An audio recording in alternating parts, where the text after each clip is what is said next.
Okay, I've cycled the batteries twice now. This is ZIP 3300 zapper. What this does, this gives an initial charge depending on which cells they are, whether they're virgin cells, whether you're maintaining your cells. You adjust your cell voltage here. Pull that on, and you pull this up, and this will give your voltage that you're going to zap the cells at. These on a new cell like this, I usually like to zap it at least 80-85 volts. You see, you let go and it'll go ahead and come back down there. Okay, you set that.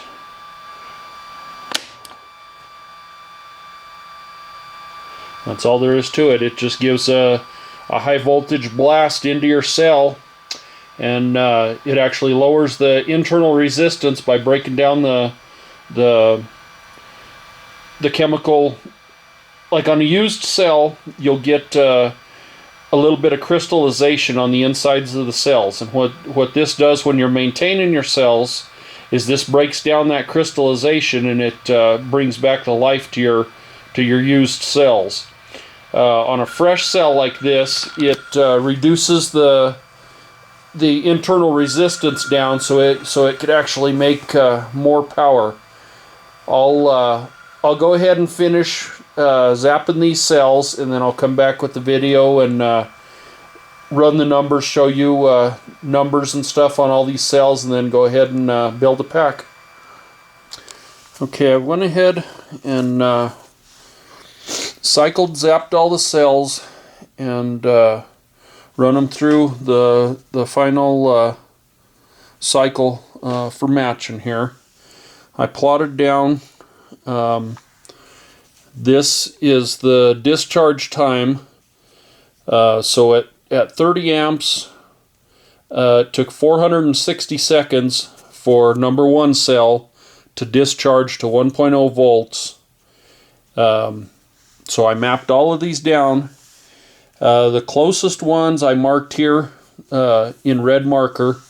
What this is the internal resistance. The lower this number is, the more power your battery can release in a real high burst of energy.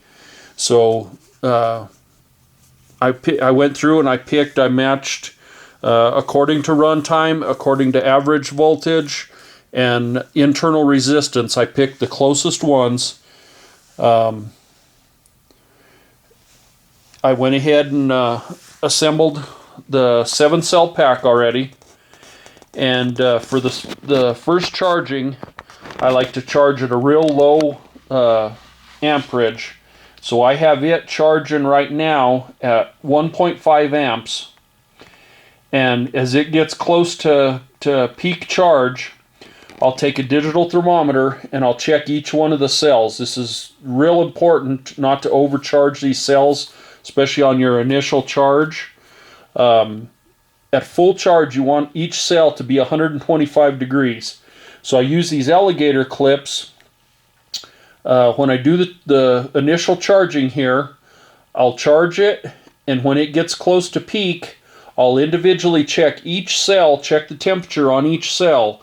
Any cell that's below 100, if some of them come up and it peaks and shuts off, before they're up to temperature, then I'll take and individually charge off of the battery bars here. I'll clip the alligator clips on and charge individual cells to where they come up to 125 degrees for each one of the cells.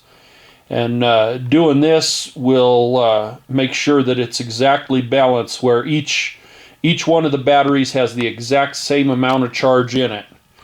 Once you're done with that, then you could go ahead. I usually, once I do the initial charge and balance it, I'll set the cycling function on my charger, and I'll cycle it through 3 times, and I'll check it again. I'll raise the amperage up.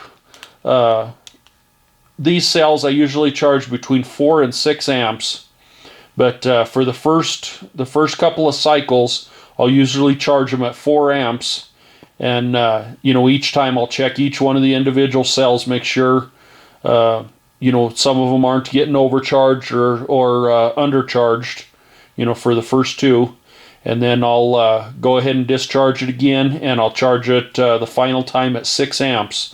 That the higher amperage will actually give you a lot more power, but you don't want to overdo. You don't want to charge them too hot at chance of overheating the cells. It doesn't take very long for a cell to be overcharged for it to vent gas, and once it vents gas out of a cell, it really drastically reduces lifetime on it.